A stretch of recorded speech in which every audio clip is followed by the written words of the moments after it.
Story of Seasons: A Wonderful Life has been out for about half a year now, and I've made a couple of videos on the game so far, including tips, tricks, and tier lists. I even let you guys make all the decisions in my first playthrough live on Twitch. But it's finally time I took control. I'm going to spend 100 days in Forgotten Valley trying to achieve as much as I can. Obviously, you can't perfect the game in the first 2.5 chapters. So, for the first 100 days, I want to get every farm facility, earn 1 million gold, and reach max friendship with every villager. I don't think that these goals will be too hard to complete, but I guess we'll find out together. With all that being said, grab a snack and a drink, and let's get into it. Before we continue, this video is sponsored by me. I just wanted to ask if you guys and gals could like the video and subscribe to my channel. Likes really help with the recommendation algorithm, and I noticed 90% of the people who watch my videos are unsubscribed. I keep my videos as ad-free as possible for the best watching experience, so anything you guys can do to get more eyeballs towards me and my channel helps a lot. Okay, self-plug over. Let's get into it.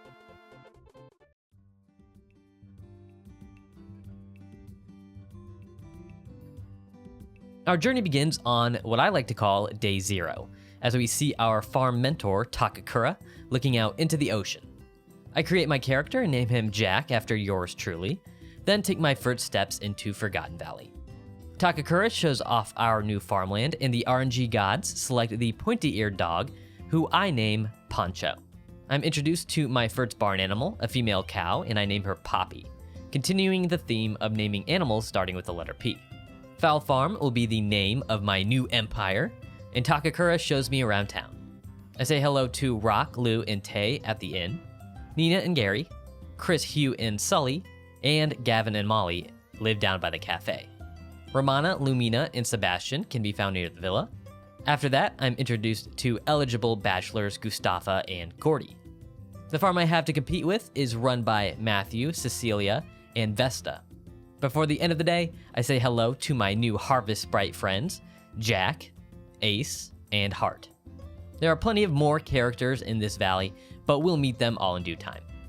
I begin in earnest on day 1 by collecting 3 wonders for starting the game and looking in the mirror 1 time before getting on my spring outfit and whipping up some herbal soup in the kitchen.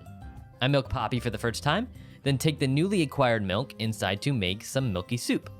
Over in the forest, I introduce myself to local homeless man, Pooey, then collect my first recipe from the Harvest Sprites. Introductions are made to archaeologist Carter and best girl / should have been a bachelorette, Flora, before picking up my first request from Cecilia and Gordy off the community board. I give some herbal soup to bachelorette number 1, Nami, and then complete my first request by giving bachelor number 1, Gordy, some milky soup. I introduce myself to firework craftsman Charlie by beating his sorry butt in a game of territory capture, then provide bachelorette number 2, Molly, with a lovely flower. That afternoon, bachelorette number 3, Cecilia, runs up to my door and tells me about her passion for crops and farming.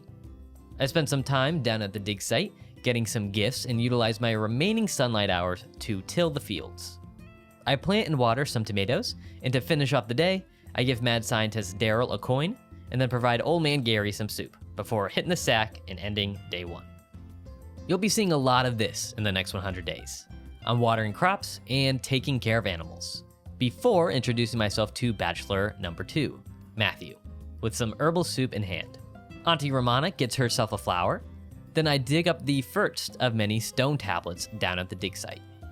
I also got myself a golden fork, which sells for quite a good sum this early into the game. Back on the farm, I've got 2 new wonders for digging up both of those items. That evening, I spot Molly down by the bridge, and we have a nice little chat. As I'm looking out at the river, bachelor number 3, Rock, decides to interrupt my good time, talking about how everyone is so busy all the time. I agree with him just to make sure he goes away. It looks like Nina and Gary are going for a walk when I catch Nami creeping on him. Then I end the day by doing some dog training with Poncho. Day 3 is the first day Van is in town, so I say hello and give him some gifts to butter him up. Another new character is in the valley as I introduce myself to Baddock and give him a gift. Van finally opens up his stall, so I head back home and convert all of my B rank milk into milky soup for that extra profit. As the rain starts coming down, I run into Molly, being interrogated by my dog, Poncho, next to the barn. Of course, I make sure she's okay before introducing myself to the fourth and final bachelor, Gustafa, down by the river. He seems like a pretty chill dude, in my opinion. On my way back to Van's stall, I'm interrupted by the fourth and final bachelorette, Lumina. We have a quick chat, and then she runs away from me. Over at Van's shop, I pick up the fishing rod for 500 gold, and then negotiate a 20% increase in my soul goods to get enough gold to purchase my first animal, a female sheep. I also decided to order 5 units of fodder plus to make sure that the second wool shearing results in gold wool. That afternoon, Vesta introduces me to Matthew, even though we've already met. We have another quick chat, and he also runs away from me. I guess I have bad breath or something. Speaking of dudes with bad breath, I run into Rock talking to Lumina. She's smart enough to walk away, so he focuses on me instead. He takes me down to the swamp and is 100% convinced that the turtle is dead, and that Hugh did it. With perfect timing, the turtle runs away, proving that Rock isn't the brightest tool in the shed. That evening, I run into the harvest sprites at the goddess pond, where they say the goddess is asleep or lost or something. We just need to find as many wonders as possible to get her back. I end day 3 doing my first bit of fishing in that very goddess pond. The morning of day 4, I'm watering some tomatoes, filling feed bins, and cuddling some cows, before running into Cecilia over at Vesta's farm. She has to do some shopping, so I say, let me go with. But she blows me off and just goes by herself instead. I take out my frustration on Charlie by beating him in his favorite game, and then head on over to the villa after hearing some music. Rock and I walk in to see Lumina playing the piano. She asks what it means to play freely, and I advise her just, have fun with it. Rock doesn't like that answer, so he leaves Lumina and I alone. I spend most of the afternoon down at the dig site looking for more golden forks, but when I come up for air, I learned that I missed the delivery of my new sheep friend. Takakura hooked me up with some clippers, and I finally meet my new sheep and name her Polly. The rest of the day is spent down by the beach, catching new fish, where I got my 6th wonder for catching 3 unique fish. It's day 5, and I got an apple tree to water and a sheep to snuggle. Then I'm back in the kitchen, where I get a cooking level up. Now I can finally make sashimi, which a lot of people love as a gift. It requires 1 fish and is great for stamina regen. While going into the cafe for some caffeine, I run into Molly, who needs to vent about her problems. I let her know she can always talk to me, and that makes her feel better, I guess. I take a look in the mirror and then find Nami out near the pasture. She takes a look at some dirt, a tree, and Poppy the cow, and then decides to leave. I also get a wonder for looking at myself 3 times in the mirror. I then spent the evening watering my tomatoes and fishing over at the waterfall. I begin day 6 with the customary crop watering and animal care, before checking out the requests board where Molly and Rock need some stuff. Lucky for me, Molly only needs milk, so I give her that, and then run into Gordy down at the beach. I kind of just sit there and watch the waves come in, which is, pretty chill. I'm having a good time. Rock finally woke up, so I deliver the fish that he requested, and then notice Cecilia walking to the forest. Of course, I follow her over there and stay still as a statue, as I observe the beautiful nature around us. That afternoon, I run into Daryl, who seems pretty pissed off. Turns out someone in the city stole his seed maker prototype, so he donates the true seed maker to me. Thanks, Daryl, you're the best. With that seed maker, I get our first additional farming facility and a wonder. I end the day by playing with Poncho outside the house. Call me Johnny Appleseed, cause I'm watering an apple seed the morning of day 7. Polly also has her first coat that I can trim, and the harvest sprites teach me how to make caprese salad. I went to check up on Cecilia, and she takes me to the forest to tell me she has an arranged marriage interview set up. I tell her that she needs to turn it down. After a big ol' yawn, I notice Molly brooding down by the river again. She's having another identity crisis, so I tell her that she belongs in the valley. She says she's going to settle down here and have kids here. Well, that may or may not happen, we'll see. I spend a good amount of the afternoon getting my hands dirty at the dig site, then harvest my first crops, some tomatoes. I totally don't accidentally cut down a watermelon crop and another tomato, but it never happened, don't worry about it. With that harvest, I can finally utilize my new seed maker by making some tomato seeds. Of course, I've saved one tomato to give to Cecilia and complete her request. I finished day 7 doing some fishing down by the river. For those curious, here's a bachelor/bachelorette affection update on day 8. Looking pretty good, if I do say so myself. My apple tree has finally matured now that I can shake the trunk, and Van is back in town, so I make sure to give him a gift, which should really help with bartering later. I give Hugh a shiny moon rock thing, and ta-da! He's my first friend in the valley. After spending a good amount of time bartering, Van finally gives me the 20% increase to reach 8,400 gold for my goods. With the profits, I decide to purchase the brush for 1,000 gold. Later on, I go on to check up on Daryl and give him a gift, which gets him up to max affection. Meaning my 2 best friends in the world are a crazy scientist and a small child. That afternoon, I catch Rock trying to chat up Flora, who isn't having any of this. And then I get another wonder for making lots of money. Now that I have some excess funds, I decide to purchase a male sheep, then head on over to Vesta's to buy some watermelon seeds and grape seeds. I get those new trees nice and wet, then plant and water the watermelons in the adjoining field. I spend the rest of my evening down by the swamp, catching some fish. I'll eventually need to catch about 500 fish, so why not get an early start? The morning of day 9, I decide it's finally time to get the coop filled up.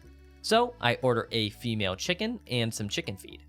My watermelons are ready for harvest, so I get those bad boys scythed down and put into the seed maker before collecting the last round of spring flowers, which will be very useful later.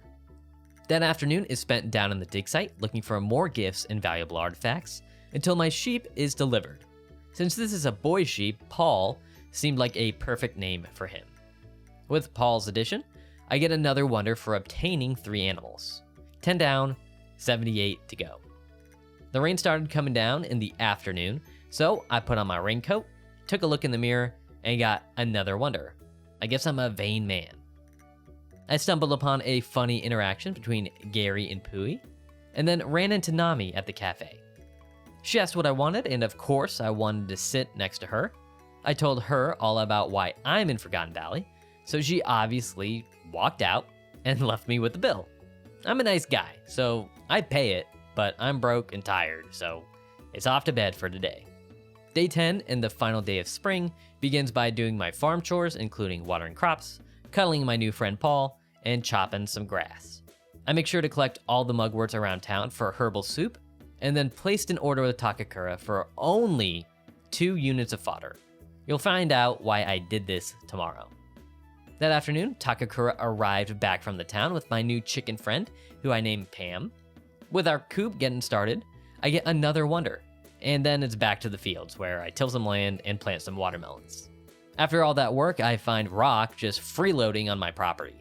Turns out he had a race against my dog, and he makes sure to tell me about it, and then he hits the road. I do some fishing down by the goddess pond before checking on Lumina. She shows me some pictures that are just as warm and comforting as a grilled sweet potato, and then she sees me on my way, but not before saying some weird things when I'm out of earshot.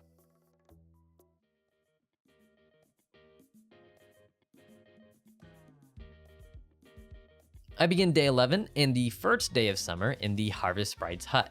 They found a cool little blue feather and they end up giving it to me to use at a later date.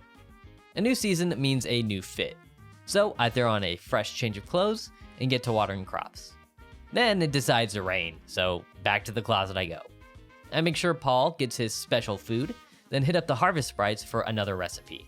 Matthew and Lumina have a couple of requests, so I collect those and then make sure to grab all the happy lamps since they'll be super important later on. Remember how I sent Takakura to the city to buy 2 things of fodder yesterday? Well, I did that so he could come back on the first day of summer with a horse. I decided a white horse would look pretty cool, and I named him Prince. I took Prince on his first gallop, then went over to Vesta's farm to purchase some turnips. I spent the afternoon down at the mines, only to find Molly at my front door, requesting asylum from a shady stalker. Of course I let her inside my humble abode. She takes one look at it and then leaves. That evening, I head up to the villa to chill with Sebastian and overhear the ladies of the house discussing love matters. I can't be bothered with that, so I chat on some food, and then Sebastian sends me on my way. Polly is in need of a trim on day 12, where she reveals the first product of golden wool. I give a bird a little cuddle, then water my new sprouted saplings, before heading down to the dig site to unearth a golden fork. Gustafa and Nami seem to be having a JoJo-esque stare down, where I'm guessing Gustafa admits defeat by giving Nami an apple. Some tomatoes are ready for harvest, and I totally don't screw up and cut down another watermelon again. During my afternoon walk, I notice Gordy deep in thought. He has some artist block, and I suggest visiting the farm sometime. He says he'll consider the offer and thanks me for helping him. While hanging out at the inn, I give Molly some soup, which gets her affection level up to 10 hearts. The evening of day 12 is spent milking Poppy, fixing up some soup in the kitchen, and watering crops. If you didn't know, day 2 of summer is also the fireworks festival, which I chose to spend alone. The silence of being by myself is drowned out by the beautiful fireworks.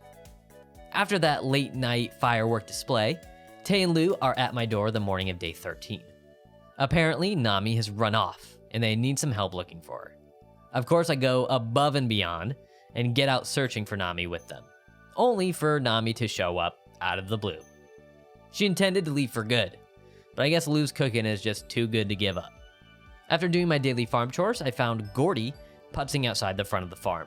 I allow him onto my property, but law enforcement officer Takakura stops him to see if he's illegally trespassing, and I have to smooth it over.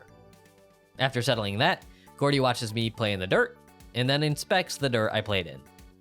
Day 13 is a van day, so I show him my wares, get my 20% haggling increase, and end up with over 15,000 gold that I use to purchase a new outfit for 1,000 and a male chicken to start getting the incubator going. I also ended up purchasing my second farm facility in the shape of a pond for 10,000 gold. That afternoon, I stop by Vestas Farm and chat to Matthew, ask him what he likes to do in his free time, and he likes to hang out at the cafe. He asks if I like vegetables, and you know your boy loves the starchy greens. And then he says whatever and ends the conversation. Over at the villa, I give Cecilia her daily flower, which gets her affection up to 10 hearts just like Molly. I spend the remainder of this day fishing down by the bridge, collecting flowers at the goddess pond, and watering my crops. I put on my swanky new outfit the morning of day 14, then head down to the coop to pet my chicken friends, and then finish up my chores by watering my tree saplings. Gustafa is hanging out playing his guitar and asks me if I have time to listen to his music. I love music, so I pop a squat and have a listen to his melodic bars. Now that I'm getting more animals, I'm gonna need some fertilizer for the pasture, so I purchased that from Vestas Farm, and as I'm leaving, I run into Matthew staring off into the distance. Turns out he's just creeping on Cecilia like usual. How dare you sully the image of this green goddess? Anyways, I approach Cecilia to let her know about her little secret admirer, and she just asks how I'm appreciating my new life as a farmer. So sweet and innocent, this one. I can finally utilize my new fertilizer to expand the pasture. Then I get cooking in the kitchen. I had some leftover money from the pond purchase, so I decided to get another sheep. Just as I make that purchase, Takakura arrives with my new rooster, who I name Preston. Somehow, Preston already got to work and I have a fertilized egg ready to be incubated. That afternoon, some tomatoes are ready for harvest, and I'm super careful not to cut down any growing plants this time. Then it's off to the dig site, where the second I find a little golden object peeking through, Carter says I have to stop. So I go straight home and check on my luck for the day, and wouldn't you guess it, I have not great luck. It's almost poetic. That evening, I'm back at the villa, giving Lumina her daily gifts, and guess what? Now she's one of my best friends, along with Daryl and Hugh. After giving Nina some delicious herbal soup, I can also add her to the list of people with dark red faces next to their names. Takakura wakes me up so early on day 15 to show me my newest farm facility, the pond. I think he puts it best when he says, "Yep, that's about it." That morning is spent making sure my best bud Prince is nice and clean, and then I collect the happy lamps down by 𝗵𝗲𝗄's house. Speaking of 𝗵𝗲𝗄's house, I go inside it for the first time to see him pacing about until he notices me and asks me if I want to hang out. I accept his offer, and he continues his line of questioning by asking me if I like Forgotten Valley. I mean, who wouldn't? After that, he serenades me for a second time with his delightful lyrics about dwarves and fruit. It's been too long since Charlie has been humbled, so I beat him at his own game, then give Cecilia her daily flowers, which adds her to my list of new best friends. I spent a good amount of time digging up artifacts trying to make up for my bad luck yesterday, before coming up for air and welcoming my new sheep to the barn. I decided that Ponzu is the perfect name for this little one. With Ponzu in the barn, I have acquired 5 animals and another wonder. That evening, I did some fishing down by the bridge, and then returned to the Harvest Sprite house and clicked on this strange pot in the corner for 100 times, until it gave me a music record. The remainder of day 15 was spent collecting flowers, watering all my crops, collecting my 14th wonder for getting another record, and cooking up in the kitchen, and getting a cooking level up. Day 16 begins with rain, so I put on my hood and galoshes and get outside to cut some grass. While checking up on the sheep, I learned that Polly and Paul got busy, and Polly is pregnant, so that's an extra 3,000 gold in my pocket. Some watermelons are ready to be plucked, so I get those chopped down and then replant some tomatoes. Now that the rain is done, I can put on some regular clothes and check the request board where 𝗵𝗲𝗄 and Nami need some errands done. Nami's request was a fish, so that was an easy completion. Then it's back to the crop field where my turnips have finished growing. I get those harvested and make some quick pickles, and I complete Matthew's earlier request for a turnip. Then run over to 𝗵𝗲𝗄 and complete his request for some milk. With all those completions, 𝗵𝗲𝗄 is my new best friend, and Lumina's request for those quick pickles has also been completed. Charlie's request to win at territory capture will never be completed, it's denied. And that afternoon, I stumble upon Rock trying to pick up Lumina once again. This time, his strategy includes scaring the girl with talk of haunted houses and ghosts. Surprise, surprise, it doesn't work out, and she thinks I'm a ghost and runs away from me. All these women and men just like to run away from me. Over at the Harvest Sprite hut, I learned the recipe for some darn good soup, and spend the evening working on Sully's friendship levels, fishing at the bridge, and watering some almost ripe melons. I'm right back where I left off on day 17, watering melons and tomatoes. Paul is looking a little rough, so I give him a shear and get some golden wool, then head on over to Vesta's farm to confront Matthew about his creepiness. Instead of answering my questions, he just tells me all about his recent dream where Cecilia transforms into Vesta and corners him. It takes all of my power not to laugh at him for this little weirdo wacko dream, and my ability to stifle my chuckles is rewarded with a beverage, which I give right back to him, because I don't want any drink that Matthew's made without me seeing him make it. The afternoon is spent copping dubs in territory capture and getting my hands dirty down at the dig site. While I'm collecting some flowers over by the goddess pond, I noticed Rock and give him a bronze coin, which this gift finally gets him up to 10 hearts of affection. I finished the day off by getting some milk from Poppy and harvesting some ripe watermelons in the field. One of our new sheep gets his first haircut the morning of day 18, then it's back to the watering grind in the field. Today's a van day, so I get all that milk turned into milky soup, then start buttering up our favorite rotund retailer with eggs. Over at 𝗵𝗲𝗄's house, a gift of herbal soup nets us another best friend. Selling my goods to Van with my expert haggling skills nets me 18,000 gold, which I instantly spend on some bronze tools. I won't show myself buying each and every one of them, but here they all are in my hotbar. With the leftover money, I bought myself yet another sheep and some fodder plus to get that golden wool ASAP, then went down to the beach to catch some new types of fish with my copper rod. I spent the remainder of a rainy day 18 cutting some grass and fishing up at the goddess pond, where I got another wonder for catching 5 types of fish. Day 19 starts in the chicken coop as my birds need some lovin's. Speaking of birds, I want more, so I bought another hen, then got my first units of S rank milk from Poppy. I collected the last round of happy lamps, caught a brand new type of fish over at the swamp, then took out the trash, metaphorically speaking. This most recent territory capture win netted me a new prize, a music disc. Just after celebrating my victory, the harvest sprites alerted me to a new farm member, a hen. I named this new hen 𝗵𝗵𝗶𝗶. 𝗵𝗵𝗶's addition to the coop also got me 2 wonders, one for having 3 birds and another for having an animal born on the farm. Up at the villa, Gary gets his daily sashimi, and I get another best friend. Back on the farm, some melons are ripe and ready for harvest, and 𝗖𝗵𝗲𝗏 arrives back from the city with my new sheep, who I named Paula. Can you tell I'm running out of names that start with P? I end the day by watering my tomato crops and cooking up a butt-ton of sashimi. The final day of summer, aka day 20, begins by cuddling my sheepies and my newest chicken friend. I then hit up Vesta's farm to purchase a good amount of sweet potato seeds and a whole bunch of fertilizer as I prepare the fields for the fall crops. 𝗖𝗵𝗲𝗏 has come back to the farm to deliver my new hen, who is subsequently named Priya.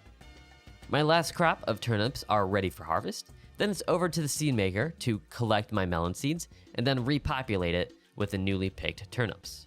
With all these new animals, I'm gonna need more grass, so I get some fertilizer thrown down in the pasture. And then Rock gets himself a flower, and he is now at max affection and friendship. I finish the final day of summer by fishing at the swamp, watering my tomatoes, and then doing more fishing at the swamp, cutting into that 500 fish I need to catch.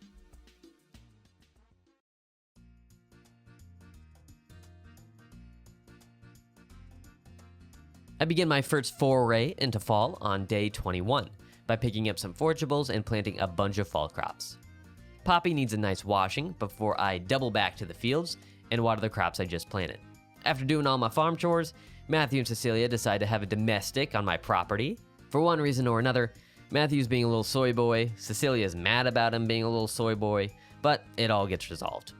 As soon as I think it's over, Matthew sees me as the shoulder to cry on and vents his frustrations, which I'm totally listening to. After that harrowing experience, I collect all the sage soils at the waterfall, which will be important later, then check out the request board, which has a new entry from 𝗖𝗵𝗲𝗏 and Nina. Nami gets her customary weird object gift, and my return gift is her being my new best friend, as well as reaching max affection. After that, I gather up all the trick blues by the swamp and find that Matthew and Cecilia have reconciled and are chilling by the river. Cecilia runs off, leaving me alone with this weird man, and he asks me if I do any fishing. Not wanting to be rude, I give him a smile, and he decides to run away, just like Cecilia did. Speaking of fishing, I do some of that, and then find Nami secretly listening to the silky dulcet tones of 𝗏𝗏𝗏. She says the music makes her feel like home, and hypothesizes it's because 𝗏𝗏𝗏 is the one playing it. She concludes that this hypothesis is correct, and I go back to fishing. I forgot to change my fit, so I slip into my Sunday best on day 22. My farm chores today consist of harvesting tomatoes, giving some sheep a needed trim, and shaking trees until delicious fruit falls from their branches. I put a single apple and grape in the seed maker to test my theory on seed prices, then catch Gordy thinking stoically like always. He asks what's up, and I explain my morning. He says he's having artist block, so I recommend a change of scenery and a chance to hang. We end up at the river, where he produces an orange for breakfast and offers me one too.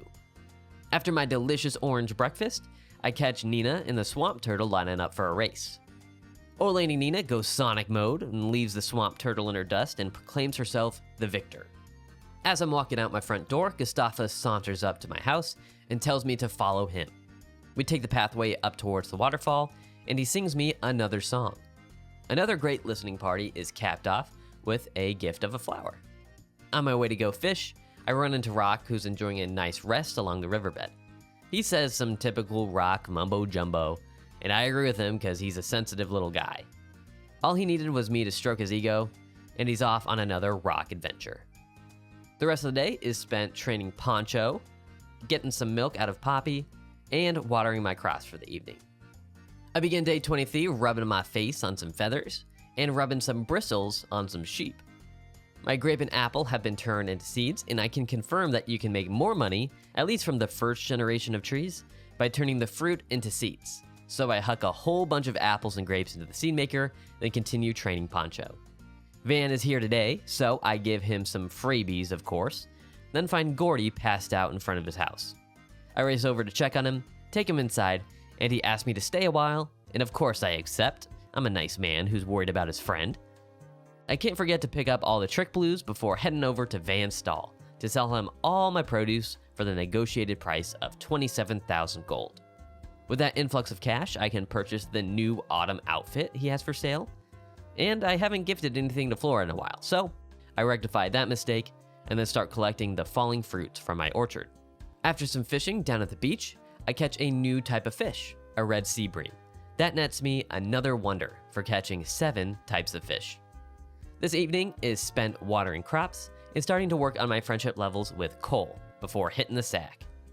A rainy start to day 24 means a change in attire. There are some melons ripe and ready for harvest, and some sheep in need of love. The seed maker has produced some easy money, so I get that emptied and refilled with grapes and apples. I'm on the hunt for some mushrooms and rare artifacts before hitting up Gordy's trailer to give him an egg. That egg got him up to max affection and friendship, so that's one less person I need to give stuff to. I finish off a quick day 24 by fishing at the beach, milking Poppy, and then fishing at the goddess pond. I start off day 25 with a knock on my door. It's Vesta letting me know what time and where the harvest festival is. This morning, I need to re-up the chicken feed in the coop and pet some of my favorite birds before watering a whole bunch of crops. It's been about 10 days since I noticed Polly was pregnant, so it's finally time to relocate her into the isolation pens. That afternoon is spent cutting some grass in the pasture, picking up the fruit from the orchard, collecting the sage soils near the waterfall, looking for golden artifacts in the dig site, picking up more trick blues by the swamp, and foraging for mushrooms. While I'm collecting those fungi, I notice Lumina off on her lonesome. Rock does too, and his instinct to bother women kicks in. While Rock does say some nice things that Lumina appreciates, ego is once again his downfall, as Lumina heads off only for him to realize his mistake too late.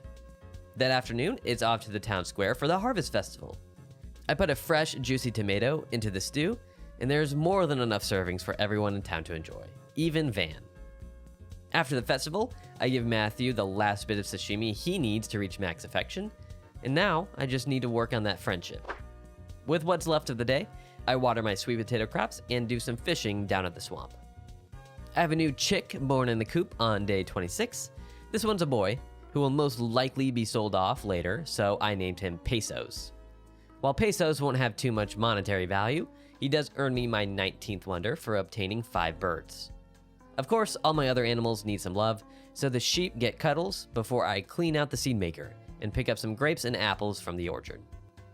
There's a new round of requests from Lou and Vesta, so I pick those up, then head over to Vesta's farm to purchase some strawberries, potatoes, and carrots before giving Vesta the fish she requested.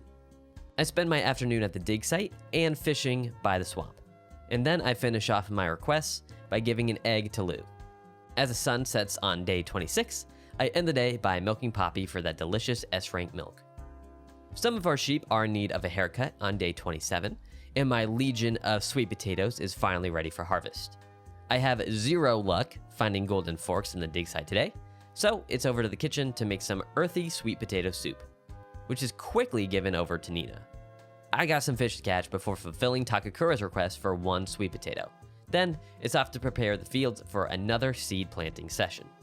I interrupted Sully's nighttime stroll to give him some sashimi, which resulted in max friendship. Hopefully it isn't weird now that I'm best friends with this kid. Just as I was about to go to sleep, I saw Daryl zipping up to the forest, so I decided to follow him. Daryl's on the lookout for a cryptid, which, unbeknownst to him, shows up just as he was talking about it. I alert him to the fuzzy little guy who seems pretty happy to be here, and Daryl freaks out, and both him and the cryptid run away. My farm chores the morning of day 28 consist of watering the 2 solitary melons in the field, giving Poppy a good old cleaning, and trimming the wool off of Paul to sell the van. I decided it was finally time to start working on friendship levels with Vesta, whom I give a regular egg, and Carter, whom I give a fertilized egg. At Van's stall, I sold him a whole bunch of tree seeds, sweet potatoes, and golden wool for a final price of 44,736 gold, rewarding me with over 75,000 gold total, and another wonder for earning even more money. With the profits of my sale, I purchased the fertilizer maker and enjoyed my afternoon fishing down at the beach. With all this money, I can now afford to give to charity, so I made a tax-deductible donation of 100 gold to our good friend 𝗵𝗲. Additionally, I bought another sheep to fill out the barn, since Polly will be giving birth soon. I spent the remainder of my evening fishing down at the bridge. I should be getting close to 200 fish caught right about now. My 2 final melons are ready for harvest on day 29. I also need to make sure the chicken coop has its supply of feed replaced and that my birds have the attention they need. Then it's back to the fields to plant and water some crops that will grow in fall and winter. These tree seeds are great money makers, so I refill the seed maker with apples and grapes, then enjoy the first snowfall of the year before heading over to the Harvest Bride's home and learning the recipe for some thick juice. It's the last day to pick up all these sage soils, so I make sure to collect those and head down to the dig site to dig up a golden fork. 𝗏𝗏𝗏 has arrived back from the city with the lamb that I just bought, who I named Porridge. Porridge then joins the family with the customary feeding of fodder plus. Down at the swamp, I make sure to collect all the trick blues, and then it's time to do some fishing. After that, I do some training with Poncho. It seems like Daryl hasn't learned his lesson and is on his way back to the forest. This time around, he's got some food lined up, and then he goes on to explain his masterful plan to me. As his back is turned, our favorite homeless man 𝗵𝗲 is stealing all his food. When he finds out, of course, Daryl has a meltdown and gets himself hurt again. Baddock is not going to be happy with how often Daryl's in his emergency room. 𝗏𝗏𝗏 wakes me up early on day 30, the final day of fall, to show me my newly purchased fertilizer maker. With that installed, I have earned another wonder for having 3 additional farm facilities. And I have yet another cause for celebration, as Polly has finally given birth. This little lamb is a boy, so I named him Pine. But the game wasn't having that. So I settled on Pino. With Pino's arrival, I get rewarded for another 2 wonders.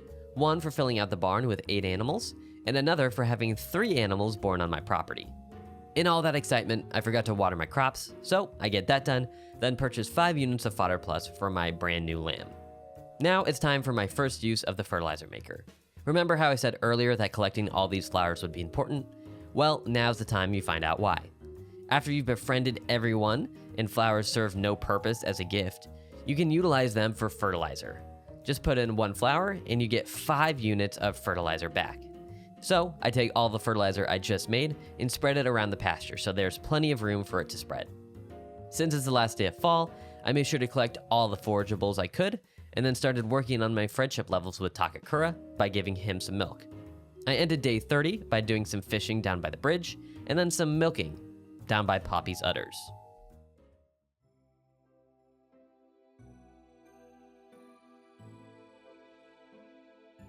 It's day 31, the first day of my favorite season of the year, winter. And it begins in the chicken coop with a brand new bird who will be sold for what he is named, pence. Since it's so cold outside, I need an outfit change. Speaking of change, I have a whole nother group of crops that can be grown now. So I prepare the fields, spread the seeds, and get them watered before hosing down Paula. I've got some more requests today, one from Tay and one from Chris. So I go straight to the kitchen to cook up some egg soup and hand deliver it to Chris to complete her request. Since it's winter, I make sure to pick up the upseed flower over by Vesta's farm, then put on my raincoat since it's getting wet outside. As the rain falls, allow me to introduce you all to my new best friend, 𝗵𝗏𝗵𝗏, aka the cryptid Daryl is trying to catch, aka the best boy. Or girl, I'm not too sure about 𝗵𝗏𝗵𝗏's gender. After hanging out with our fuzzy friend, I catch Gustafa and Nami staying dry underneath the inn. Then Gustafa ruins the moment by running into the rain, spouting his hippie logic about the rain being Earth's provider and bringing life, man. I think Nami stepped out into the rain because she felt sorry for the guy, but I don't know what she's doing. Speaking of people I feel sorry for, I gotta give 𝗵𝗲 his daily $1 as he's out begging in the rain again. As rain turns to snow, I'm picking up all the flowers around the town for future fertilizer, and then giving Charlie some gifts as I start to work on his friendship levels. It's a cloudy day, but I'm still in my raincoat as I collect some wool to start day 32. My carrots and strawberries need the sweet, life-bringing quality of water, and I need the sweet, life-bringing quality of money. So I'm in the mines looking for golden forks. It looks like the rain isn't gonna fall today, so I throw my long coat back on and head down to the beach to do some fishing. After a quick pick-me-up at the cafe, I catch Rock pestering Lumina again. He somehow convinces her to follow him, even though she doesn't seem too willing. And they end up at the beach where the ocean calls to him. I do have a small, soft spot for Rock, since he is capable of being a nice guy, as referenced by this little conversation here with Lumina, so I guess I can forgive all you Rock lovers out there. Speaking of Rock lovers, Lou is under the impression that I am one of them, and tries to convince me to get married to him. Whilst we're talking, Rock bursts in and is confused why everyone's being quiet. He runs outside and I decide to join him, and he's of the impression that Lou is trying to set me up with Matthew. And let's be honest, when Rock says he's worth like 100 Matthews, I agree with him. Matthew is the worst. I spend my evening watering my carrots and checking out my friendship stats, where I learned that Lou is also now one of my best friends, so that's pretty neat. Just as I'm about to go home, I notice Gustafa hitting up the cafe. I go inside to see what he's up to, and he asks to have a drink. We have our beverage, then go outside to take a look at the sky, which is so beautiful on this cloudy winter evening. He then drops some hot bars as I watch him riff on his guitar. Once again, I'm interrupted from a blissful night's rest with other people's problems. Apparently, Cecilia has run off and no one can find her. So Matthew does his goofy little run and ends up finding her at the waterfall. Of course, he scolds her for not being next to him all the time. With that resolved, I can finally go to sleep.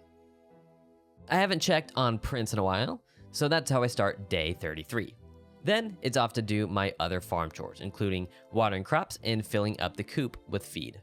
Van is back in town, so I need to get in his good graces, and I start working on my friendship with Baddock by giving him a gift. After selling all my wares for a haggled 20% increase in sale price, I'm able to get just over 42,000 gold from the big guy. As I head over to Vesta's farm, I notice Matthew hanging out by himself by the windmills. No doubt plotting something nefarious to do with Cecilia. I ask him what's up, and he refuses to tell me. I tell him I'm not going anywhere, so he decides to leave, and thanks me on his way out. Now that that's over, do you mind selling me some peach, banana, and orange seeds, Matthew? With these newly acquired funds, it's time to step up our crop operation with a fertilizer spreader. Now that I have all these seeds that I just bought, I need to expand my orchard. So I spend the time to till, plant, and water all these new tree seeds next to my apple and grape trees. One villager that I haven't talked to that much is Gavin. So I decided now's the time to start befriending this lovable barkeeper. I spent the rest of the day saying hello to all my animals and fishing down by the bridge. The first thing on the docket for day 34 is to empty and restock the seed maker. After that's complete, I need to water my new orchard seeds and wash the grime off my sheep pals. I went down to the inn and found Nami and Tay chatting about a letter from Nami's dad. I guess Nami's a trust fund kid who'll have to finally find a real job. When she asks me for a gig at my farm, I say, of course, come on by. She can water all my crops. But instead, she withdraws her offer. Staying on the theme of women asking me for a bit of my time, Lumina asked me to take a trip down to the seashore. Down at the beach, she asked if I remember what my first love felt like. And as a man whose best friends are animals, I've never fallen in love. As we look out into the horizon, Lumina is called back by Sebastian and leaves me alone on the beach. I guess being a shoulder to cry on is a good luck charm, cause I got myself a golden fork at the dig site. And then I gave Pui a portion of the future profits from that fork. I went to go check up on Sebastian since he's worried sick about Lumina, and find that he's just got a picture of Romana as part of his valuables. He confirms my suspicions of that photograph, and obviously I'm not gonna out my dude, so I promise to keep it hush-hush. I spend the rest of the evening training Poncho and getting up to 1 paw print in each trick category. Takakura has finished the construction of my fertilizer spreader the morning of day 35. What good is fertilizer if your crops are dry? So I get those watered and take care of all of my large animals. Then it's over to the fertilizer maker, where I deposit some forageables. Muku Muku and I are now the best of pals, so he gives me a little music disc, Joyful Autumn, which is my 5th disc according to this wonder I just got. Of course, I make sure to pick up the flowers and up seeds before spending some time by the river doing some fishing, where I caught a spotted char. Pui gets his daily 100 gold, and I get my daily milk from Poppy. After a long day, I just want to chill at the cafe, but Molly has other plans. She says she wants to skip out, but ya boy just wants to hang. Editing Jack here, I selected this option because if I selected the other option, which is going on the date, it would lock me into marrying Molly. It's an alternative proposal, and I don't want to commit to that just yet, so I can see a whole bunch of other Bachelor and Bachelorette cutscenes. I don't dislike Molly. She's not being eliminated from marriage contention or anything like that. That's why I chose the option. Okay, back to the video. Tonight is the night of the Starlight Festival. Of course, I'm gonna spend it alone and just enjoy my time with everyone who came tonight. People are socializing, Gustav is rocking the tunes, and even 𝗵𝗲𝗵𝗲 and the Harvest Sprites got to come along. Suddenly, Sully spotted a shooting star. As we all look up, the stars light the night sky, and my final action of the day is to wish to get along better with everyone in town. Day 36 begins by clearing out the seed maker and watering my crops. I don't like Matthew all that much, I'm sure you could tell that, but I want him to like me. So I gave him sashimi, which resulted in having every single Bachelor and Bachelorette being at max friendship and affection. That means it's finally time to select who I'll be marrying. A while back, I asked in a community post to pick a number. You guys picked number 3. So I'm putting all the Bachelors' names on a wheel, shuffling and spinning 3 times. The first name out of the hat is Gustafa. Then Gordy got a shot. And on our final spin, the winner is Lumina. To all you Lumina lovers out there, congratulations. I'll get to the whole proposing thing and stuff in due time. I still have some cutscenes I want to see. Back to the game though, Romana and Flora have some requests, so I head over to the villa and give Romana an egg, then head over to the dig site and give Flora a fish. After giving 𝗵𝗲𝗵𝗲 another flower as a gift, he is now added to my list of best friends, where he belongs. Back on the farm, I've got a whole bunch of sheep I need to pet, and an empty chicken feed box that I need to refill. After a chill sesh at the cafe, I walk out to see Nina challenging Hugh to a race.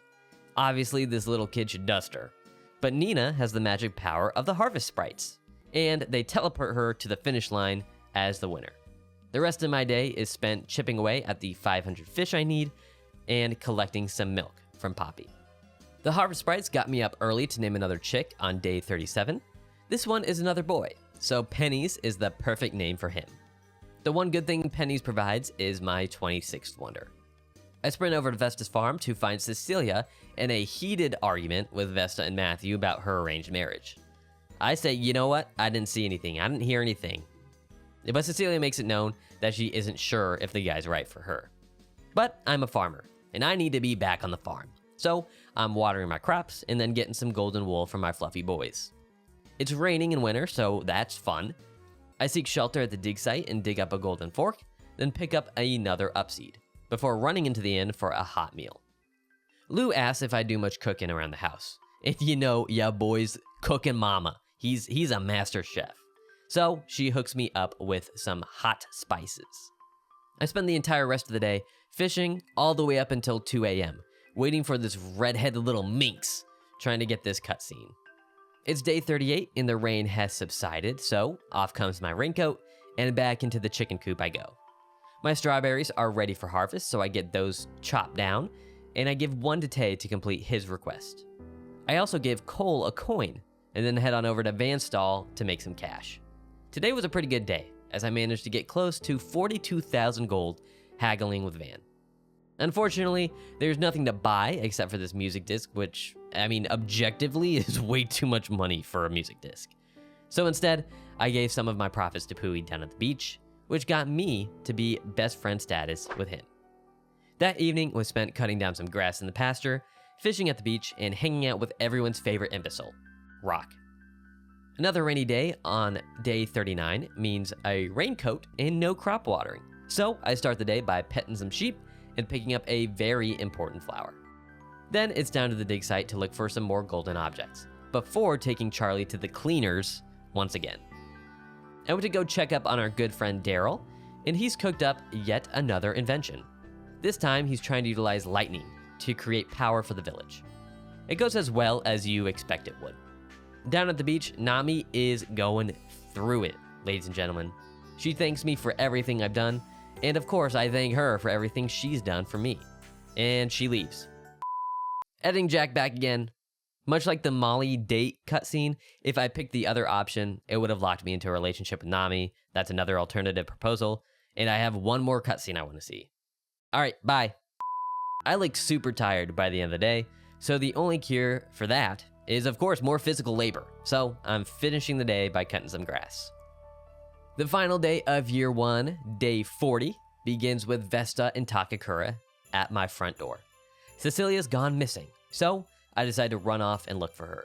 She's not at our usual spot in the forest, but I do end up finding her having a nice talk with my dog in front of my orchard. She says that she's in love with me, but as much as I don't want to, all you Cecilia lovers out there, I have to say I don't love her back, or I would be stuck in a relationship with her. And we all know Lumina is who the fates decided would be our partner. Brushing off that heartbreaking moment, I'm back in the fields watering crops and hugging some chickens. Then it's off to the villa. I present Lumina with the ultra rare blue feather and swear to Romana that I will make her happy. Side note, as she's talking about marriage and stuff, I noticed this picture on her dresser. Does that look like the witch princess from Harvest Moon DSD? Because it does to me. Anyways, I'm totally listening to Romana talk about stuff. And then later, I say hello to Nina for one last time and give her a flower for the afterlife. R.I.P. Nina. Over at the dig site, I dig up a fork, say hello to the best boy/girl Muku before they go into hibernation. I harvest my potatoes and then check on the seed maker. It's looking a bit empty, so I get that nice and filled up and then spend the final hours of year 1 fishing, making some fodder, and preparing the fields for the spring season. The time in between day 40 and day 41 is, in my opinion, my favorite moment of any playthrough. I run up to the villa to meet up with Romana, Sebastian, and Lumina, and whisk our bride-to-be away back to my house, where Takakura follows us in for some reason. Lumina and I have a small but intimate wedding ceremony decorated by our friends the Harvest Sprites, where I mentioned that I don't care about the sex of our future child, because I love myself a surprise. Over the course of a couple years, I've got my Paul Bunyan on, and have made the house much larger by creating a kitchen that a new look Lumina loves to cook in. We also end up having a daughter, who's the cutest fucking thing I've ever laid my eyes on. Marvelous, you did a great job with kids. I ended up naming her Luna because I thought it just sounded good, you know, like Lumina, Luna, you know what I mean?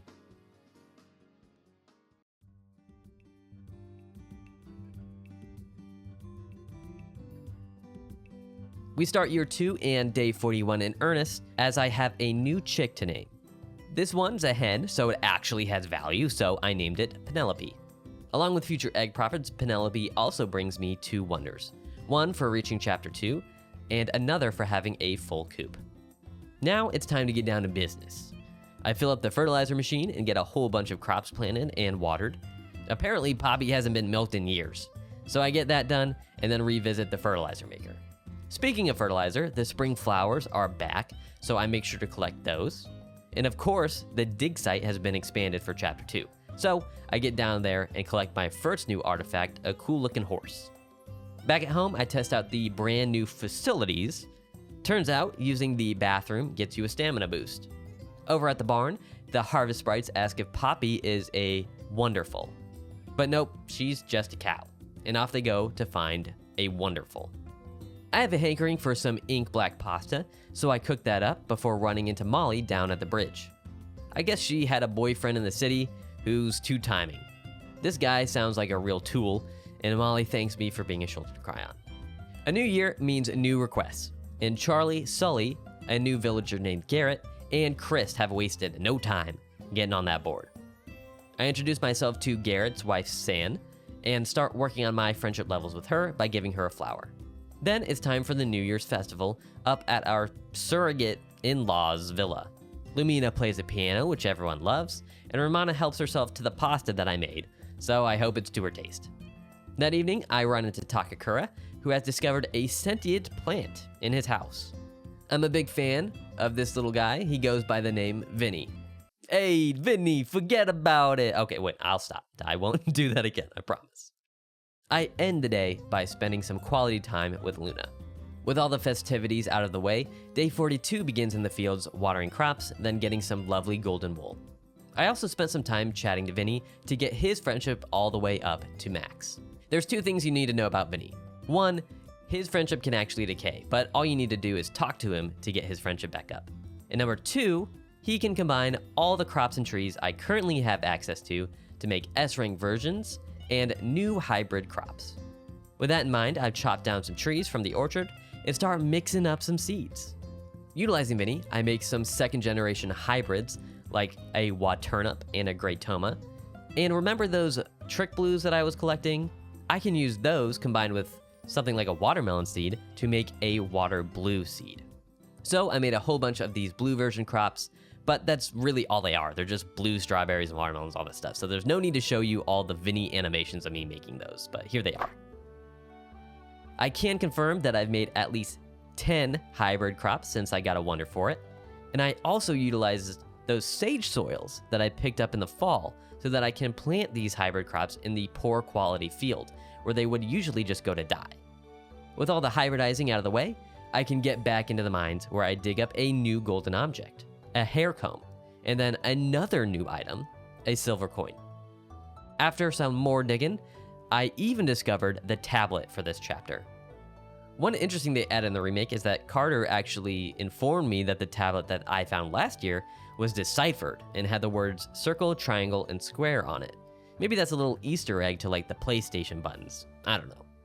After an exciting dig site trip, it's back to being a gopher as I complete Charlie's request for 1 potato and then make my introduction to Garrett by giving him some sashimi. Back on the farm, 2 new wonders are in my mailbox for discovering the golden comb and getting that 2nd tablet.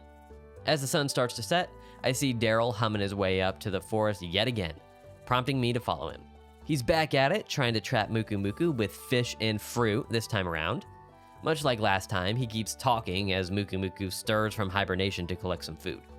As soon as he turns his back around, Pooey comes along and steals the remaining food as his back is turned. So, Daryl commits seppuku. On my way back home, I run into Garrett and Sam's daughter, Kate, who loves herself a flower. I then finish the day off by watering some crops, doing some more sage soil combinations to plant the hybrid crops, and then completing Sully's request for 1 herbal soup. The morning of day 43, I'm milking Poppy, and then collecting my 32nd wonder for reaching max LP with an animal. Takakura gets a delicious helping of sashimi, which gets his friendship level up to max. Speaking of max friendship, Baddock is in town, so I give him a gift, which means he gets to join Takakura on my best friends list. Then I get to see a real cute cutscene with Flora as she shares a brief moment of relaxation with her little raccoon friend. Van's in town today, so you know I'm gonna be making money.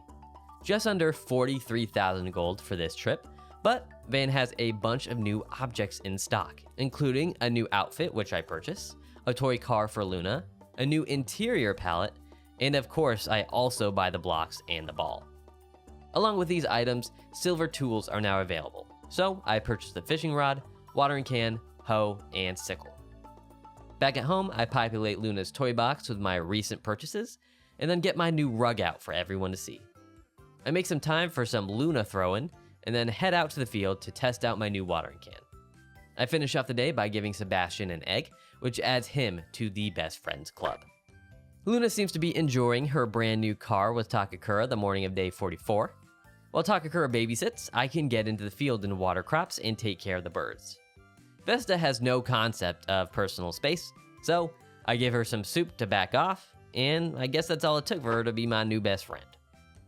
I dig up some coins down at the dig site and make sure I'm keeping that romantic spark alive before finishing this short day fishing at the beach. The grind doesn't stop on day 45 as I got crops to water and fertilizer to make.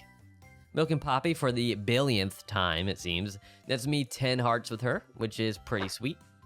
Since I got the wonder for a full coop, I finally decided to sell off pennies. Also, I finally got the last artifact for this chapter in the dig site, the fish fossil. I was just chatting with Gavin at the cafe when he hands over his favorite record. The perks of being friends with a mustachioed macho man is jazz music. I guess now that Poppy is at 10 hearts, she can finally produce S-Star milk. Also, here is the exact record Gavin gave me, Cafe Jazz. I finished the day fishing at the Goddess Pond, looking for new fish with my silver fishing rod, which I found. a rainbow trout. I finally was able to catch Gary near Nina's grave the morning of day 46, so I can finally pay my respects to everyone's favorite old lady. The minigame isn't as easy as I remember it being, but I didn't do a terrible job, so Gary gave me a new type of fish, a tuna. Gavin and Carter had some requests for me, and I got 2 more wonders thanks to cleaning that grave. I forgot to check on my crops and animals this morning, so I doubled back to do that before completing Carter's request for a Masu. Since I'm here, I might as well do some digging, but no golden object luck today. Pesos is the next male chicken on the chopping block. Speaking of chopping blocks, Daryl is about to land himself on one as I catch him looking through my windows to observe Luna's behaviors. Of course, he runs away before I can get my hands on him. At least he gets some type of karma by tripping over himself on his way out. That afternoon is spent giving out gifts. I give Tay a flower and manage to get him on my list of best friends. And then I give Romana the same flower and get her in my good graces. Gavin's request for A rank milk won't go unanswered, and my kindness won't go unrewarded as I get another wonder. A hectic day is capped off by some relaxing fishing down at the river. My tomato crop is ready for harvest on day 47. Pence needs to go bye-bye, leaving Preston the last surviving male chicken in the coop. By the way, here are all the current LP levels of the birds, if you're curious. Speaking of LP levels, I got 3 animals to full LP, so another wonder for ya boy. I finish up my morning farm work by trimming off some golden wool off one of my many sheep, and then I'm hitting up the dig site looking for gold objects since Van comes tomorrow. Pooey is still out here begging, so I help a brother out, then head over to the cafe to thank Gavin for that jazz CD. A gift of soup was enough to put him over the top to join my ever-growing list of best friends. I spent the evening fishing down at the beach, where I finally caught myself the fish that Gary gave me, a tuna. Day 48, aka Van Day, begins by harvesting some strawberries and giving some love to my fluffy boys. The chickens are out of feed, so I get that refilled, then dump my crops into the seed maker. I forgot to mention that all the crops that I make from here on out will probably be S rank thanks to that fertilizer spreader I bought last season. Selling off all my S-Star milk and golden wool nets me a cool 44,000 gold, and then it's back to the farm where my watermelons are finally ripe and ready for slashing. As a short day comes to a close, I spend some time playing with Luna and training Poncho, who is starting to get adept at these little tricks. I'm looking good in the mirror on day 49, baby. I water the crops, then take another shot at the grave cleaning minigame, but I'm still not great at it. At least Nina appreciates my effort. I trim off some golden wool in the pasture and collect my first ever golden egg thanks to Pam. Those S-rank crops have promptly been turned into seeds, so I get the tomatoes replanted and re-watered. Now it's time for watermelons and potatoes to get a turn in the seed maker. There's a lot more seeds to make into S-rank, and I'm gonna need a lot of fertilizer, so I make sure to collect the flowers and then give Carter some herbal soup, which gets him to max friendship. For those curious, no, I didn't get any gold objects today, but nothing is more golden than friendship. So Chris gets herself a flower, and I finally got an appropriate relationship with my original best friend's mom. Speaking of moms, San loves tuna, and she also loves me. As a friend, of course, don't worry Garrett, I'm a happily married husband and father. With all this extra time on my hands without people to give gifts to, I can spend more time training Poncho. I finish off the evening by running up to the forest where Daryl is once again trying his best to catch 𝗵𝗵𝗰𝗵 to experiment on him. This time around, Van gets in on the buffet, as Daryl's back is turned. So, looks like Pooey, Van, and 𝗵𝗵𝗰𝗵 all had a good and filling evening. Just a reminder for me later, Pooey, Van, and 𝗵𝗵𝗰𝗵 do not take kindly to being called fools. Pooey especially looks pretty pissed. Looks like I've got a typhoon to contend with on day 50. So I get suited and booted to go and harvest my first ever hybrid crop. I need to reassure my chickens that the typhoon won't hurt them, and then I clean out my seed maker.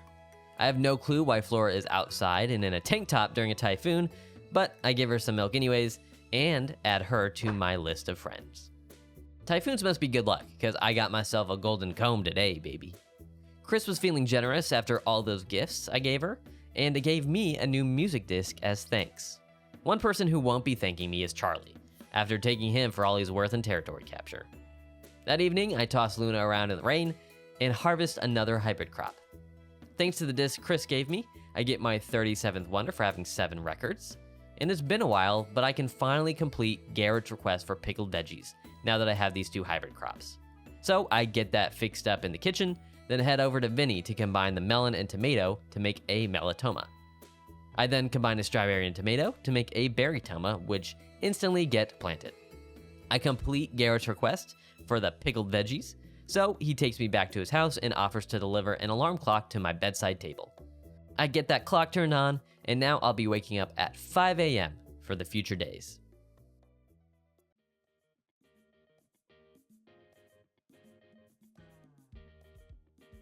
The morning of day 51, I receive a little surprise. Some ducks have found their way into my pond, and I get to keep them. I named the male duck Pete and the female duck Pippa. My blue watermelon is ready for harvest, and I need to say hello to my new duck friends. Then it's off to plant some watermelons and do some dig site shenanigans. Pooey gets his daily $1, and it looks like Chris, Colt, and Lou have some requests for me. Summer means that happy lamps are back in season, so I get those collected and then get cooking on that tamamelo salad that Cole wanted. After making that recipe for the first time, I've cooked 10 different dishes. I spend the afternoon by completing Chris's watermelon request and Cole's salad request, then beating his brother in another game of territory capture. I make sure my crops are watered throughout the night and say hello to my sheep. Takakura needs to be relieved of his babysitting duties, but he seems to be having a fun time playing blocks with Luna. I've got lots of farm chores to start day 52, including watering crops, filling up the chicken feed area since those ducks eat so much, and milking Poppy. Pancho's getting really good at these little spinning tricks. He's even up to level 3 on most of the other training. He's still got work to do on that jump though. Down at the dig site, there's no golden object, but I still get a cool coin. As I'm doing some fishing down at the swamp, I reel up my first stringfish. And over at the beach, I finally get the huge calamari I've been after. Luna looked lonely, so I gave her some cuddles, before heading down to the beach to watch the firework festival.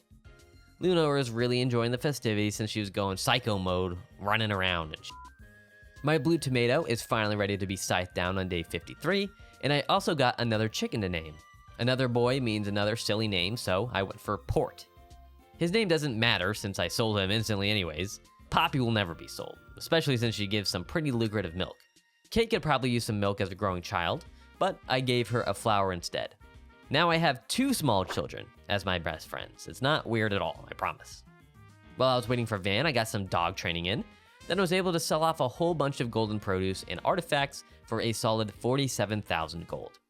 Van doesn't have anything new in stock, so I purchased the energy drink that Lou requested and complete that request. The reward for this request is actually pretty neat. It's a little sand bucket and shovel for Luna. I place it in front of the house, ready for her to discover later. With all the money I saved up, I make the first massive purchase of these 100 days, the barn upgrade. Meanwhile, my orange, peach, and banana trees have begun to produce their first harvest, so I pick those up, then show Luna how I put food on the table and a roof over her head. I deposit a singular orange, peach, and banana into the seed maker for some testing, and then finish the day off by combining some tree seeds and trick blues to make blue tree seeds. In this round, I made a blue banana, a blue orange, and a blue peach. I start day 54 off in our soon-to-be renovated barn by cuddling my sheep, then putting on my raincoat and hood to start preparing the orchard for new trees. I've got no luck down in the mines, but my seeds have finished generating in the seed maker, and I can confirm that you can get more money turning your fruits into seeds for bananas, peaches, and orange. I took my new tree seeds and combined them with some S-rank trop seeds with Vinny to make S-rank tree seeds, then planted them in my orchard for increased profit for the next time they bloom. Now that the sun is back out, I can take off my raincoat and continue training everyone's favorite dog, Poncho.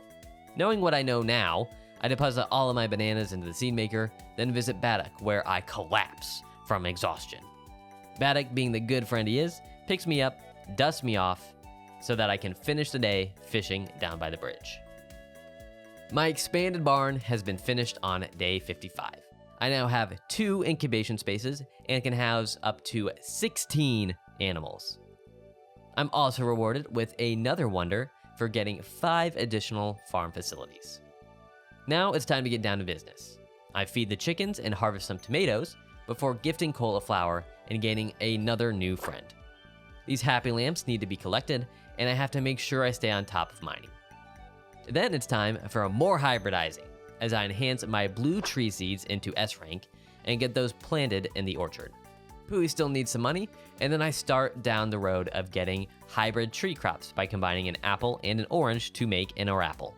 The only reason I did this is because the blue apple seeds need an S rank apple combination to get an S rank blue apple seed. It's definitely the toughest blue tree seed to get into S rank using Vinny. Of course, I get that tree planted and then finish the day off by harvesting some turnips and cutting some grass to make fodder. We pick up on day 56 at the beach. Luna does her little dance and plays with her new bucket and has a great time. Back on the farm, Hui decides to trespass on my property, steal an egg, and leave without explaining himself. Asking questions wouldn't get me anywhere, so I pick up my watering pail and get to work. While milking Poppy, I see an inbox item, and it turns out that my 40th wonder for reaching max LP with 50 animals has arrived. Then it's time for more orchard work. I collect my last harvest of oranges, peaches, and bananas, then cut down the trees and replace them with the S rank and blue versions. Over at the request board, Takakura and San has some stuff that they need me to get for them. I give San the wakasagi fish she needed to complete her request, then hook Takakura up with some fresh milk for his request. I've got no luck down at the dig site, so I spend the evening training Poncho, who is slowly but surely becoming a well-trained dog. I finish off day 56 by purchasing another sheep and fishing down by the bridge. Day 57 begins in the pasture, cleaning off some dirty animals. Then it's off to the birdhouse to say hello to our feathered friends. It started to rain, so you know I gotta dress the part, and a golden comb caps off a good day in the mines. Takakura has arrived with our newest sheep, who looks like a pony, if you ask me. After his trip to the city, Takakura is on babysitting duty once again, as he plays catch with Luna. The rain has subsided for the time being, so I can put on some normal clothes and give Pui some more money, even though I caught him stealing eggs the other day. That evening, I spend some time watering my saplings, then I head on down to San's house where I see a heated argument that ends with Kate running away to her room. San mentions that a little discipline for children never hurts, and I couldn't agree more. I start day 58 in the fields harvesting a berry toma and emptying out my seed maker. With that berry toma, I can finally make the tasty juice that Chris requested the first day of spring. With an orange, berry toma, and tomato, it's all ready to go. It's a van day today, so I make sure I trim all my sheep and then kill some time fishing by the bridge. Once Van opens his stall, I'm able to sell some goods for an eye-watering 61,000 gold. With my profits, I decided it's finally time to take the plunge and begin my dairy operation and buy myself a female star cow. Chris was finally back from the city, so I ran over to her to give her the tasty juice I made, and I actually got a pretty cool reward. This super trendy Christmas sweater that I will definitely wear when it starts snowing. To finish the day off, I ran into San and Chris having a little ladies chat by the well next to the cafe. They talk about the weather, how perfect the valley is to raise kids, and just how nice and safe it is to live here, before going home for the evening. I got a whole bunch of crops ready for harvest on day 59. I'm not a psychopath, so I clean my animals and make sure that my seed maker is empty before hitting up the mines looking for golden objects. That afternoon, Takakura came back from the city, star cow in hand, and I decided to name her Pegasus. I picked up the happy lamps for the final time this year, and then I went over to the Harvest Sprite hut to pick up the 𝐵𝐵𝗵𝗏 recipe. Since that was unlocked, I also got a new request from Charlie to make it for him. I got myself in the kitchen, whipped it up, then delivered it to him post-haste. Another outfit was my reward, and I love these painters overall so much, I decided to put them on right then and there. Hopefully Luna doesn't mind wet paint on my clothes. Speaking of which, Luna is finally at full friendship points, so it's nice to know that my daughter doesn't hate me. The rest of the evening was spent down at the swamp, doing some fishing, and then turning some flowers into fertilizer and restocking the spreaders. I've got another chick freshly hatched on day 60. I'm running out of P names, so Pelly it is, I guess. Extra shout out to Pelly for getting me the newborn symphony wonder. In the fields, I've got my new tree saplings to water and some ripe crops ready for harvest. I also need to till out some new squares for the fall crops. Our newest sheep friends need some fodder plus, and my seed maker is bursting at the seams with banana seeds. I went to go check up on Hugh, and he seemed pretty deep in thought.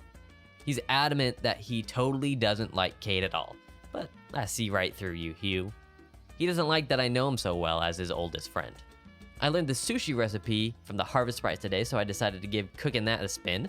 It's still not as useful as sashimi, though. I did some fishing on the bridge and donated some extra money to 𝗵𝗲 before saying goodnight to all my sheep friends. Garrett came back from town super late today, so I stayed up to give him some milk, which he liked so much he became my new best friend.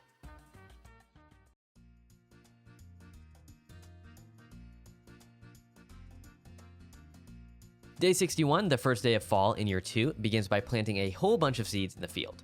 I decided to change up my outfit to be more seasonal, and then I spent some more time with Luna. I hear a knock on my door, and it's Romana outside asking me if I can keep this cat she found. I'm a cat person, so of course I accept and name our new furry friend Ponyo. Ponyo loves ham, but she doesn't love me. Yet. I checked the request board, and we've got a massive one from Vesta, where she'll trade me a melon for 5 wool, which is about 15,000 gold. You don't have to ask me twice to take your money, Vesta. Fun fact, you can actually take your cat inside your house, which you couldn't do in the original game, so that's nice for Ponyo. I'm back in the kitchen making a tamakara salad for Baduk, then is off to steal money from Vesta, completing her request. I'm starting to feel like I work for Uber Eats or something, delivering all these products to people. But I get a nice little reward wonder for completing 30 requests. Now that it's fall, I can collect more sage soils. Then I'm down in the mines where I find not 1 golden fork, but 2 golden forks in the same digging session. I made about 20,000 gold today, so I treated 𝗵𝗲 to a share of my future profits. I spend the evening milking Poppy, and then spent some time down at the goddess pond, where the harvest sprites join me as the harvest goddess smacks her head on something, trying to get out of the pond. I guess I have to find more wonders to get her out safely. To finish the day off, I collected the trick blues down by the swamp. We pick up on day 62 doing some crop hybrids with Vinny. In this session, I make a couple more 2nd generation tree hybrids and upgrade them to S rank before finally getting them planted in the orchard. Pegasus is finally mature enough to give milk, so we collect our first batch of star milk, then head out to the pasture to cut down some grass for fodder. The only other interesting thing that happened today was a little cutscene with Daryl. He's trying to utilize rainwater to provide a sustainable, healthy form of drinking water for the village. I've seen how all his other experiments have gone, and hightail it out of there before anything can explode in my face. I'm in the coop to start day 63, just checking out on our new duck pals. After checking on all the barn animals, Porridge is pregnant, so looks like we're going to have even more sheep. Now is the moment you've all been waiting for. After giving Charlie an ore, he is now my best friend, the last villager I needed to befriend. I now have full friendship meters with every person in town. The good news keeps rolling in, as it's a van day, and I can sell my goods to him for a new record of 82,000 gold. Wait, I forgot I had extra stuff. And that sale takes us up to a grand total of 112,000 gold. What good is money if you don't spend it? So I buy myself a new outfit, a new marble cow, and the amazing field upgrade. I cap off an exciting day by training up Poncho some more, collecting some fallen fruit from the orchard, watering the crops, and fishing, working towards those 500 catches. I throw on my brand new outfit on day 64, and then it's off to the ledger to order myself a brand new brown cow. My saplings need to be watered, and my barn animals need to be cleaned and get milked, before spending some more quality time with everyone's favorite dog. That afternoon is spent in the dig site, where I find myself a golden fork before cleaning out my seed maker. The newest addition to the barn has arrived, and I name our new marble cow Pearl, which I think is a perfect fit. The rest of day 64 is spent cuddling Luna, picking up some blue apples, and doing more dog training, where Poncho has finally mastered the spin move. Takakura has got me up early on day 65 to show me our newly created amazing field. Now we have quadruple the space to grow crops. Speaking of crops, I've got to harvest some blue tomatoes and make sure the birds are well fed, before hanging out with Poncho some more, who has now mastered all the tricks outside of jumping. Then it's down to the waterfall to collect some sage soil flowers and dig up a golden comb. Takakura has finally arrived back from the city with another new cow. This brown cow looks like a pine cone to me. 𝗵𝗲 gets his daily dollar down by the bridge, and Daryl's roped me into yet another experiment. Solar Energy is the name of the game, and I've seen this song and dance before, but against my better judgment, I stayed to support my friend in his testing.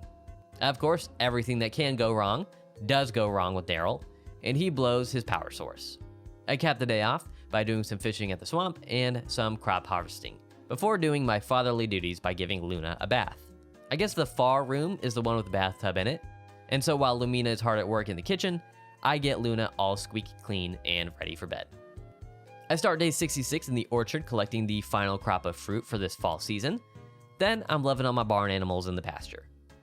I've got some new requests from Sebastian and Pooey. These are pretty easy, so I beeline it to Pooey and give him his catfish, then head over to the villa and give Sebastian the milk he wants.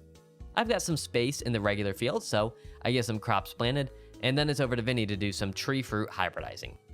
I won't bore you by showing all the combinations, but I finished off a good amount of second generation tree seeds that you can see here, and then I turned them into S rank. I get a couple of those planted and watered in the orchard, and then spend some quality time with Luna, and finish off the day at the beach, fishing up some tuna. That rhymed. I changed into my raincoat since it's coming down the morning of day 67. I make sure to check on my large animals, only for the rain to dissipate while I'm harvesting some sweet potatoes. I put my raincoat back in the dresser and get back into the field to plant some more crops. I learned a new recipe for 𝐗𝐫𝐿 grilled fish, so I decided to try that out. Still not as good as sashimi. And I spent the entire rest of the day down at the beach fishing. You can even see day turn to night. On day 68, I realized I missed the harvest banquet, which is super sad personally because I won't be able to see that cutscene with a baby Luna. I work out my grief by chopping down some ripe strawberries and milking Pearl and Pinecone for the first time as they're finally mature. Van is in town again, so I guess a little extra money in my pocket will soothe my soul. How does an extra 84,000 gold sound? The Harvest Sprites definitely like the sound of that, since I got another wonder for earning 500,000 gold. I do some retail therapy and purchase a fertilizer spreader for the amazing field, then spend the entire afternoon drinking, eating, and plowing, and then some more drinking, eating, and plowing to get the new amazing field ready for planting. What felt like a long day was finished off by cuddling Luna and doing even more fishing. I'm getting the new saplings wet on day 69, then harvesting some carrots before checking on all my sheep friends. My seed maker is looking a tad empty, so I get that rectified, then start on my big hybrid crop adventure. If I showed you every combination, this day would be well over 10 minutes long. So here is every second generation crop you can make in the game. If you want to know more about how to make these, check out the link to the hybrid crop guide I used in the description below. Also, the Harvest Sprites provided some proof that I discovered all the second gen hybrid crops, including trees, with this wonder, my 44th, marking the halfway point to get all 88 wonders. That afternoon is spent collecting sage soils, unearthing a golden fork as well as a golden comb from the dig site, then picking up a final round of trick blues before finishing the day milking Pegasus.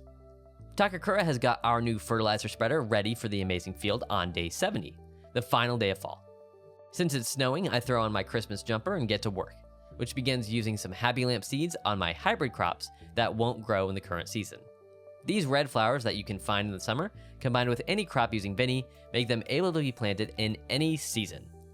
I get every single hybrid crop in my inventory, get the fertilizer spreader stocked up, and begin planting all 28 of the second generation crops in my amazing field, and getting them all properly watered. Now that the great planting has finished, I can spend some time trimming up my sheep and harvesting the last crop of fall plants in the regular field. Now that my amazing field will be utilized for crops, I can expand my orchard to the regular field. After doing all that farm work, Lumina says the soil appears healthy, and I couldn't agree more. I finish off this final day of fall by foraging for mushrooms and milking Poppy.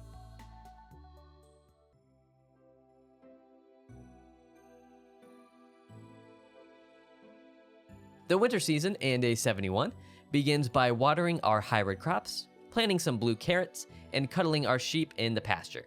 Over at the request board, Daryl and Tay need some stuff, so I get into the kitchen and whip up Tay's egg salad, which I get delivered to him post-haste.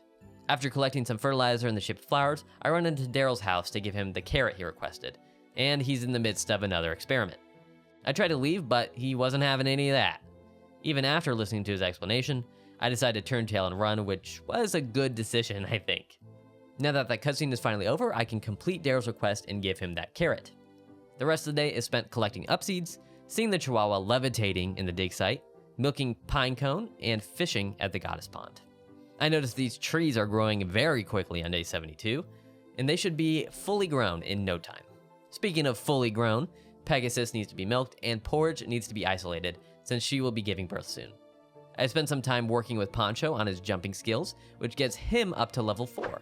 I then clear out my seed maker, fish down by the swamp with my turtle friend, then hit up Sebastian, where he has a gift to give me, a music disc.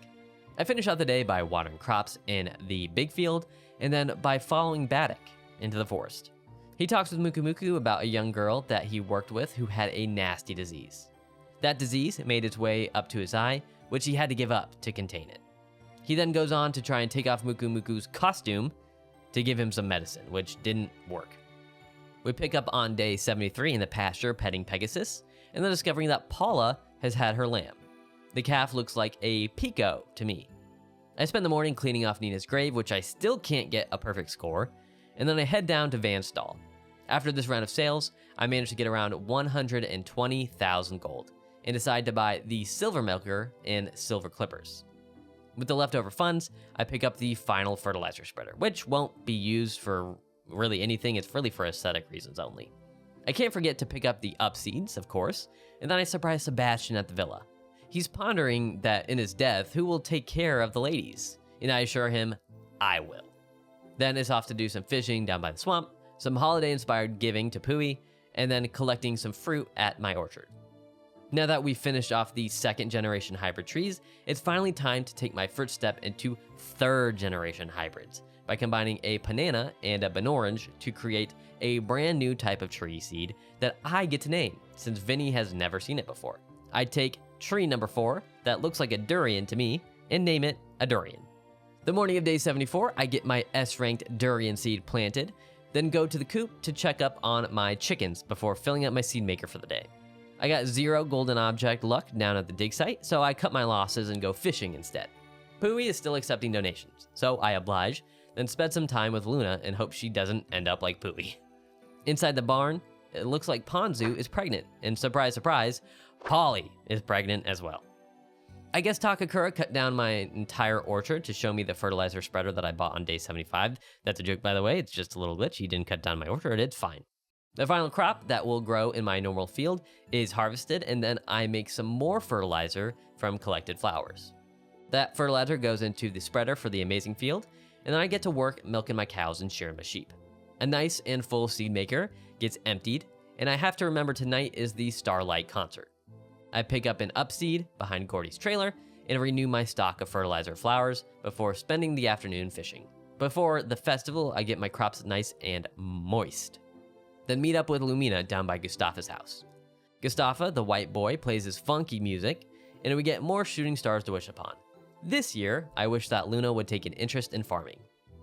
The morning of day 76 is spent collecting fruit from the orchard, washing off the dirt from Pearl, and training Poncho's jumping skills, which are finally at max level. We now have a fully trained dog. I went down to the dig site and got myself a golden fork. Then, and I've sped up the footage here, I got another golden object in the same exact square. What are the odds of that? Epic digging moment aside, I felt important to show you that you can't get recipes the day after a festival. And then it's off to the request board where Garrett and Lou need some stuff. Luna gets herself a cuddle and Lou gets herself a fish. Then it's back to the fields to water crops. I end the day by giving Pui some money, receiving a music disc present from Kate, and then completing her father's request by giving him an egg. All these new trees need water on day 77. And my little sheep friend needs a trip to the salon to get her hair washed and trimmed. It's been a while since my last barn update, so here are all our current barn animals and their LP levels. You can pause wherever you want if you want to see more details. Speaking of barn animals, Porridge has given birth, and this boy lamb looks like a puck to me. I fill out our new fertilizer spreader and then head into the kitchen and make a grilled sweet potato before spending the afternoon picking up flowers and fishing. I put a lid on day 77 by watering and harvesting some crops and scything out some fodder for our expanding barn population. I start day 78 in the seed maker, which is bursting with S-rank crops. I get the machine refilled with orange and peaches and get some 2nd gen crops harvested, making sure all my pregnant sheep are feeling good, hitting up the chicken coop to restock their feed pan, and spent the rest of the morning fishing, waiting for Van to open his shop. Once he got that stall finally open, I was able to coerce about 81,000 gold out of him, which went directly into upgrading my chicken coop. I gotta make all that money back somehow, So it's back into the fields to harvest my crops. Then I finish off the day by giving Luna some love, cooking up some mashed potatoes, and watching Lumina put Luna to bed.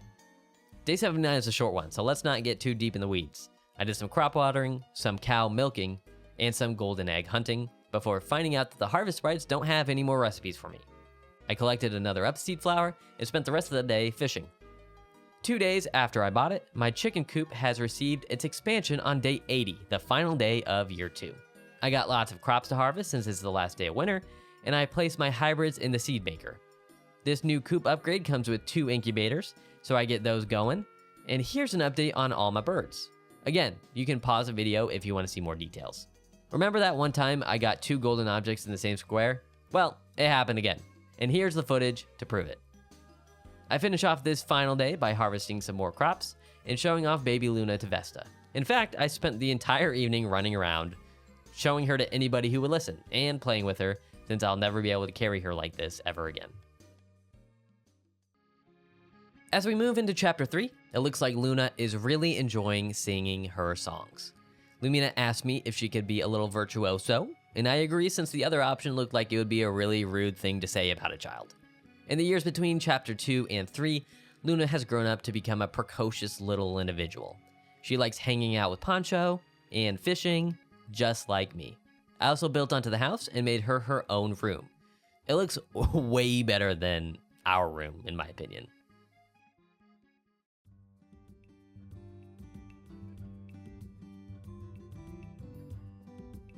We pick back up on day 81 in earnest in the coop as a new female duckling has been hatched. I named her Peepin', but honestly it looks more like Peepen, which is a disgusting realization. New year means new me, so I put on a fresh set of clothes and check on the mail, where I'm awarded with a new wonder for not dying. My seed maker hasn't been emptied in years, so I get that cleaned out and start cutting down all the carrots I forgot to harvest on day 80. It's never fun to see my failures, but I get them covered up with new seeds anyways. I get pinecone and Pegasus milk, and then check out Luna's interests and skills now that she's grown up a little bit. Down at the dig site, we have new artifacts to collect. I get the golden fish and this red necklace ornament looking thingy. There's a ton of flowers in the spring, so I get those collected for fertilizer, and then swing by Pooey, who is still as shameless as ever. That dig site trip nets me another wonder for finding 3 golden artifacts, and then I finish off the day by collecting the new requests from Gary, Charlie, and Baddock, and watering my new spring crops. I'm back in the fields harvesting some blue strawberries on day 82, then it's off to the pasture to snip some hairs off my sheepy boys. In the chicken coop, I make sure to pet my birds, and then it's off to the kitchen to make myself some marinade. I then got the most heartbreaking cutscene in the entire game. I'm not even gonna narrate this part, just watch it and feel sad like I did.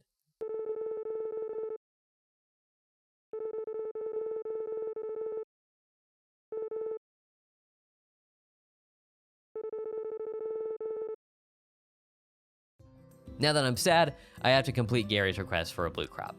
Then it's over to the Pyro Bros hut to give Charlie the marinade I just cooked up.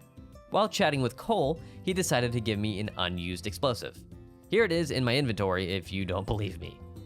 Also, I can finally play territory capture with Cole, and you wouldn't think it, but he's even worse than his brother.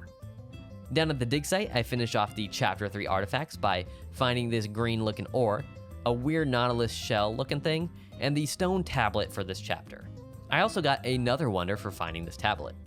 Poppy's looking a little worse for wear, so I give her a good cleaning before doing some sheep shearing. An unfortunate reality is that one of our new lambs will have to be sold, and Puck is the one that has to go. For those of you who are sad, don't worry, Puck will make a return. I just have a special surprise for you guys tomorrow. Speaking of surprises, Takakura got us a little gift for befriending everyone in the valley. It's a music disc, my favorite disc in the game, which also gets us another wonder for having 10 records. I speed run through my farm chores of watering crops and taking care of ducks the morning of day 83. Luna seems to like flowers, so I give her one before heading over to Van's stall to sell off my wares for just under 90,000 gold. With this windfall of cash, I purchased a new outfit, a new house interior, and 2 power drinks to give to Baddock and complete his request from day 81. My reward for giving him those drinks is a book on local plant life that fits nicely in my bookcase. Remember that surprise I was talking about yesterday? Well, I had to sell Puck to make room for the goat. I managed to haggle Van down to 36,000 gold for the goat, and he delivered her to the farm, where I named her 𝗵𝗵𝗲. If you know, you know. Down at the beach, Carter rewarded me for all my efforts in the dig site with yet another music disc, and Sully decided he wanted to give me his gold medal. Unfortunately, I can't melt it down and sell it to Van, but it's the thought that counts. Our kind of sort of grandmother, grand auntie-in-law, Romana, also has a gift for us, an odd sheet music, which I guess I'll give to Lamina. Back at the beach, I guess Pui has finally gotten tired of asking for money since he only seems to ask me if I'm his friend now. And of course I am. An exciting day 83 is capped off by doing some crop watering and fruit picking in the orchard. I got some dirty cows on day 84, so I get Pearl cleaned and the crops watered before showing Luna the book that 𝗵𝗲𝗏 gave me yesterday. She seems to really enjoy reading about local flowers and decides to run off to the forest to look for what she saw in the book. Then it's back to work, filling out the feed pans in the chicken coop. With a lot more space in the regular field now, it's time to make more 3rd gen tree seeds with Vinny. I start with tree number 5, which gets renamed to a coconut, then combine a couple more to get tree 3, which I guess looks like a persimmon. Of course, I get those upgraded to S rank and then plant them in the new orchard. That afternoon, I dig up a golden fork in the mines and then plant some more crops in the big field. While I was running around to do some fishing, I ran into Molly down at the bridge. I guess she was dumped again, which is sad to hear, but I'm always down to listen to the problems of my friends. Now I could finally get down to some fishing, where I finally caught the huge spotted char I was after. I finished off the day by accepting an old necklace from Best Girl Flora, and here it is in my inventory for those of you who want a good look at it. The morning of day 85, I walked into Luna's room to see she had a weird looking box.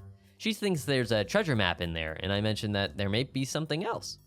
She asked what I think is inside, but you know, your boy doesn't got x-ray vision, so how would I know? She mentions that there's a cool map of the world in the bathroom that could be useful for adventures, and she runs off to go memorize it. That little interaction really bumped up her academics interest. Back on the farm, we have another hen that I named Peony, and then we get down to taking care of my sheep and watering all the crops. A lovely spring day is then interrupted as I see Pui stealing eggs from my coop. Lucky for him, I found a golden fish from the dig site to correct my mood. I went off to collect some flowers by Nina's grave, and when I returned to the farm, I found Luna and Poncho just playing. After an exciting day, Luna was a little tuckered out, so she took a nice little nap in the shade with Poncho. I would love to take a nap. But I got cows to milk and furniture to move around so that I can put in this new rug. Fishing, to end the day, always relaxes me though. On day 86, we take Polly and isolate her since she'll be giving birth soon, and then we do the same with Ponzu in the other isolation pen. My 3rd gen seedlings need to be watered, and the fruits from the old orchard need to be gathered. Then it's down to the mines to dig up some golden artifacts. I got 2 golden combs today, which is pretty pog if you ask me. Carter and Sebastian have some requests for me, and then the harvest sprites interrupt my day by letting me know we have another rooster. I'm running out of P words for money, so pasta it is. Sebastian only asked for a fish, and that's a pretty easy request to grant. Carter only needed some B rank star milk, and I've got plenty of that. With those 2 requests complete, that is now 40 requests done and dusted. I finish off day 86 in the fields, harvesting some crops, putting those crops in the seed maker, and then filling in the barren spots with new seeds. Let's speed run through day 87. I harvest the ripe tomatoes, fill up the chicken coop with feed, unearth a golden fork at the dig site, collect some spring flowers for fertilizer, do some fishing down at the bridge, and then finish the day watering the crops in my big field. Day 88 is also quick, but much more exciting, as we start by harvesting some crops in the big field and milking 𝗵𝗵𝗲𝗏 for that lucrative goat's milk. Van is in town today, and all my hard work has bestowed upon me 113,000 gold from the big guy, giving me just enough money to purchase the processing room. I celebrate this monumental occasion by fishing and watering crops, like a good farmer should. Can't stop, won't stop. Baby, I'm built different. Day 89 continues the theme of relatively quick days. I make sure Prince is a happy horse and check up on all my fluffy boys and girls. I sight down some ripe 2nd gen berries in the big field and spend the afternoon trying to dig in the mines, but Flora is just standing in the exact place I want to dig, so I can't. I got a little heated, so I relaxed by collecting some flowers. And then I went to the farm to load up on the seed maker. I got some marble milk out of Pearl, and I end the day by doing some fishing. Day 90, the last day of spring, is not short. I start in the coop with another hen to name. I'm really struggling for P names, so I guess Pinky it is. If you guys have any P names that I haven't used yet, leave them in a comment below and I might use one. I've got some trees to water, some ripe tomatoes that need harvesting, and a couple of dirty animals to clean off. And I'm off to the dig site, where my persistent digging is rewarded with a golden fish. Speaking of persistence, it's finally time to start making 3rd gen crop hybrids. I'll stick to the highlights here. I made crop 11, which looks like a bell, crop 19, which looks like a red lamp, crop 6, which looks like a leek. I ended up naming crop 9 a 𝐼𝗵𝗲𝗰 because that's what the guide I'm using says it looks like. I named crop 17 a yam, and we finish off with crop 4, which is obviously an eggplant. These 3rd gen hybrids are called rare crops in this game, and the 6 I just made gets me another wonder. I utilize some happy lamps to plant these bad boys in the big field now, instead of whenever they're in season, and then I fill up the seed maker with more hybrid crops. I really want to make sure that these rare crops get to S rank, so I make some fertilizer and stuff all 905 pieces of it in the fertilizer spreader, and then finish off the day by doing some fishing and milking my cows.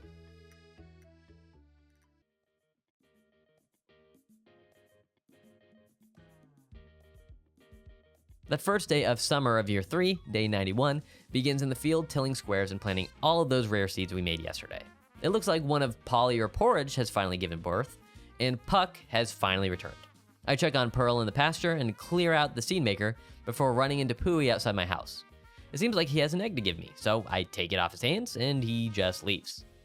After that, whoever didn't give birth yet between Polly or Porridge has their lamb, and I end up naming her Pint since she's so small.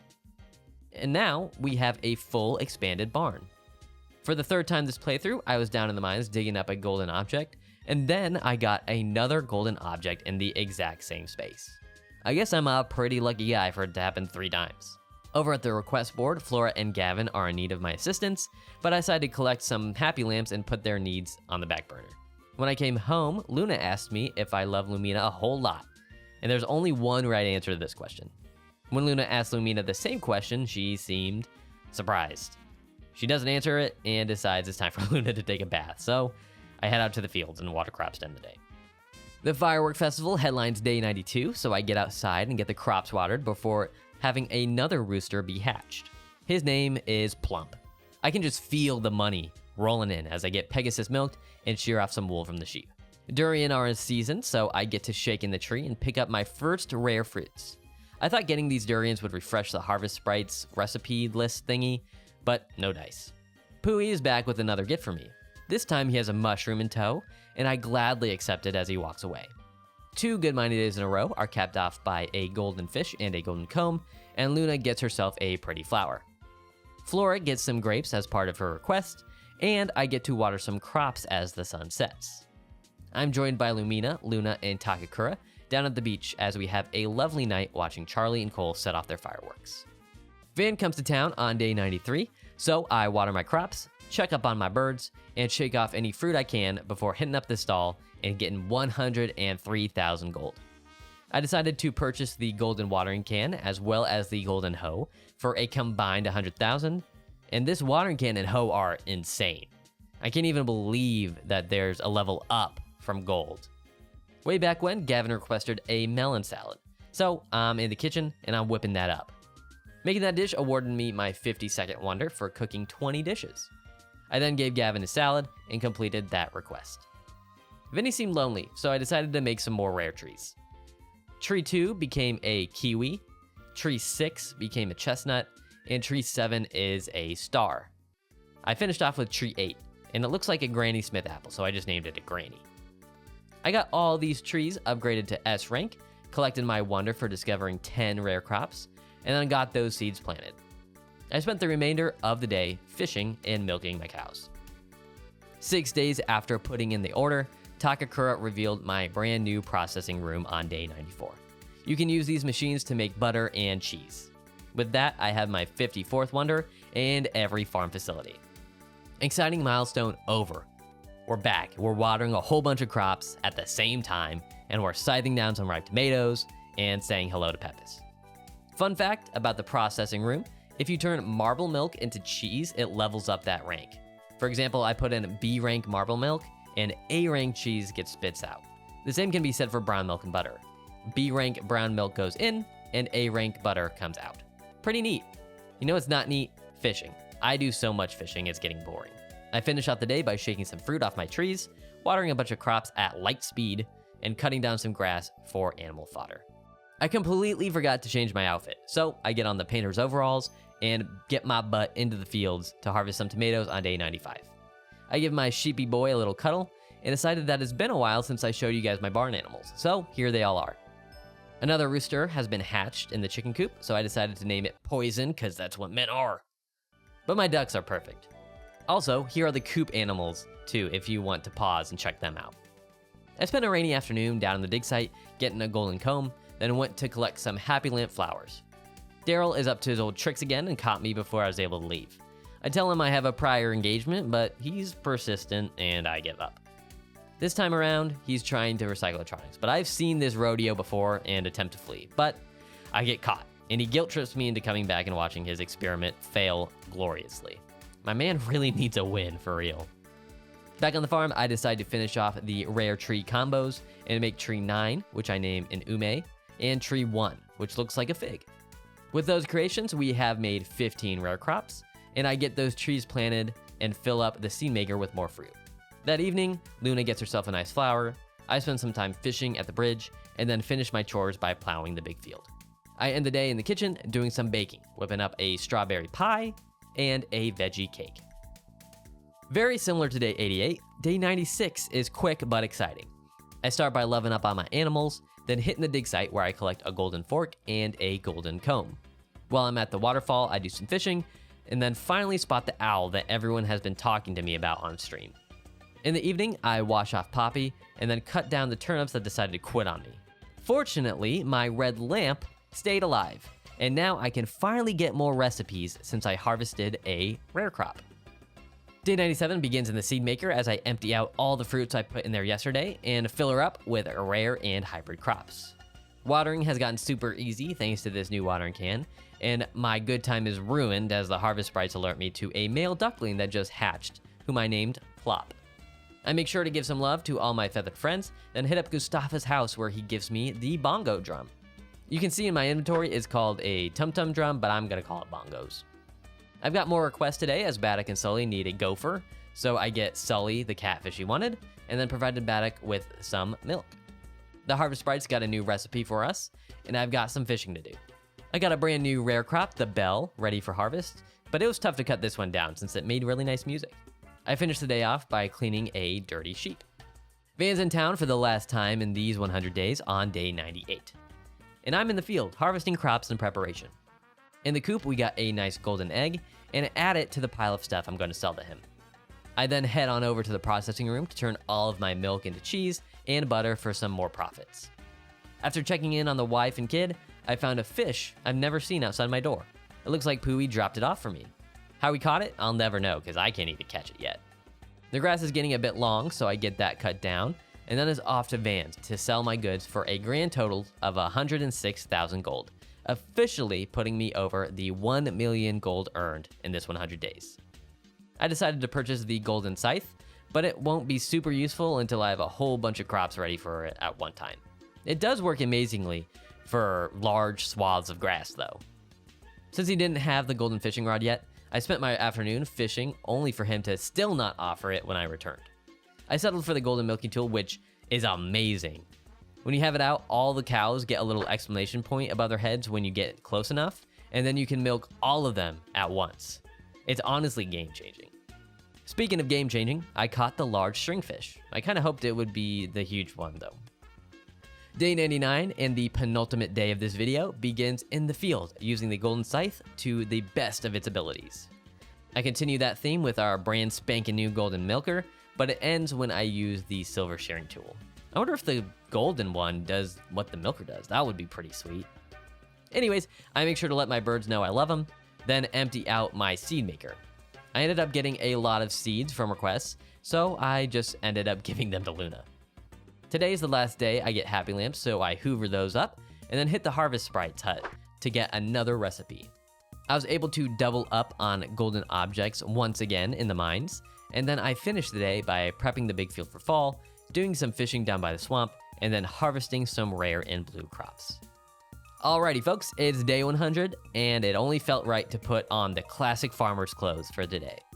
On days like today, I love doing the farm work, even though it's the most draining part of every day. All the watering, harvesting, and soil tilling just doesn't seem boring. The harvest goddess even showered us with luck, as we get a female duckling who I named Paxel. The golden milker is still the best thing ever, and I'm sure my chickens think the same about me as I give them sustenance. The harvest sprites give us one last recipe. I managed to find a golden fork in the dig site, and I say hello to Nina for one last time of this video. I took a mega huge W against Cole in territory capture, then had a nice chat with San where she caught Gordy and Nami shooting the breeze. She even went as far to do a spot-on impression of Gordy, if I'm being honest. Over at the cafe, Gavin hooks me up with a delicious club sandwich, and then I spend the afternoon harvesting some hybrid crops and gifting some leftover seeds to Luna. I felt it was only right to hang out with Vinny, so we made some rare crops. Crop 1 is apparently a calabash. Crop 2 kind of looks like a squash. Crop 3 is most definitely a peanut, and crop 25 reminds me of turmeric root. After doing a good amount of fishing down by the swamp, I caught my white whale for these 100 days, the huge stringfish. And I ended day 100 by talking to all my animals and getting one last milking session in before heading to bed. Thank you so much for watching my video. In the background is some footage of me going through the encyclopedia. I go over everything just to confirm that I did accomplish what I originally set out to do in these 100 days, which was to befriend every villager, make 1,000,000 gold, and obtain all of the farm facilities. So feel free to pause the video if you want to see more details. If you made it this far, I super appreciate you for taking all the time out of your day to check out this video. I know it's a long one. But since you made it this far, why not comment your favorite toppings on pizza? I want to see all the other commenters and viewers confused as to why a one-word comment with the word pepperoni has 30 favorites.